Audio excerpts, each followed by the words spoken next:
बिस्मिल्लाहिर्रहमानिर्रहीम। अस्सलाम वालेकुम। सर्दियाँ हों और तिल के लड्डू ना खाए जाएं, ये तो हो ही नहीं सकता।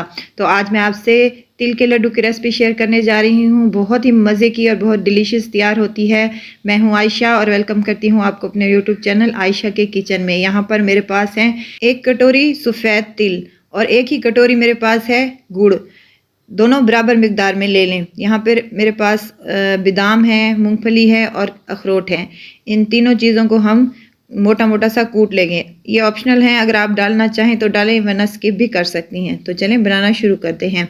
यहाँ पर मैंने एक कढ़ाई ले ली है और फ्लेम को मीडियम टू लो पर रख दिया है। यहाँ तिल मैं साफ़ करके इनको कढ़ाई में डाल दूँगी और चम्मच बराबर हिलाती रहें और इनको अच्छे तरीके से रोस्ट कर लें। इनमें से अच्छी प्यारी खुशबू आने लगे उस वक्त तक आप इसको रोस्ट कर लें। तिल को भूनते हुए 5 से 7 मिनट हो चुके हैं, तो माशाल्लाह से हमारे तिल अच्छे तरीके से भुन चुके हैं। इनको जलाना नहीं है, इनको एक कटोरे में डालकर रख दें। अब यहाँ पर मैंने और एक कढ़ाई ले ली है और इसमें 1 चम्मच के बराबर घी ले लिया है। आप चाहें तो ऑयल का इस्तेमाल भी कर सकती हैं। यहाँ पर मेरे पास 1 कटोरी के करीब गुड़ है जो मैं इसमें शामिल कर रही हूँ और इसमें 1 कप के करीब पानी भी शामिल कर दें और फ्लेम को मीडियम टू लो फ्लेम पर इसको पकने के लिए, चाशनी पकने के लिए चढ़ा दें। चाशनी को जितना परफेक्ट हम पकाएंगे उतनी ही हमारी ज़बरदस्त से लड्डू तैयार हो जाएंगे इंशाल्लाह। अब यहाँ पर झाग बनना शुरू हो चुकी है और मेल्ट हो चुका है तमाम गुड़। चम्मच बराबर हिलाती रहें ताकि नीचे से ये जलने ना पाए। गुड़ की चाशनी को पकते हुए 5 से 7 मिनट माशाल्लाह से हो चुके हैं। मज़ीद इसको 5 से 7 मिनट तक पका लेंगे ताकि हमारी चाशनी जो है गुड़ वाली अच्छी तरीके से पक जाए और मज़ेदार से हमारे लड्डू तैयार हो सके।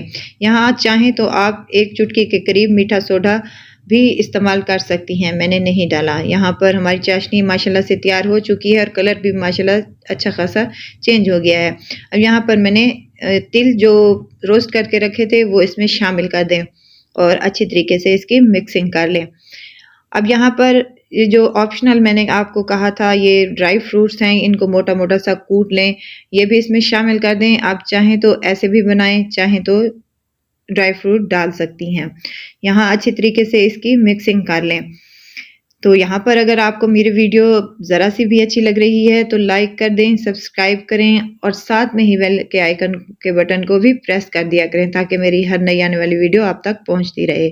अब इसे एक बाउल में कन्वर्ट कर लेंगे ताकि ये ठंडा हो सके। ज़्यादा ठंडा नहीं करना, नहीं तो ये यहीं पर जम जाएगा और हमारे लड्डू सही से तैयार नहीं हो सकेंगे। अब 2 चम्मच के करीब इसको उठाना है और हाथ पर थोड़ा सा पानी लगा लेना है ताकि हमारे हाथ पर ये चिपके नहीं। मज़ेदार सा हमारा यहाँ पर लड्डू तैयार है। इसी तरह से तमाम हम अपने लड्डू तैयार कर लेंगे। पानी लगाकर तैयार करेंगे ताकि हमारे हाथ पर ये चिपके नहीं।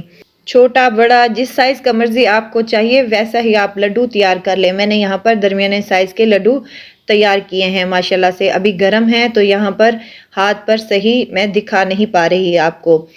तो इन सब लड्डुओं को आप बना लें और इनको ठंडा कर कर फिर खाएं।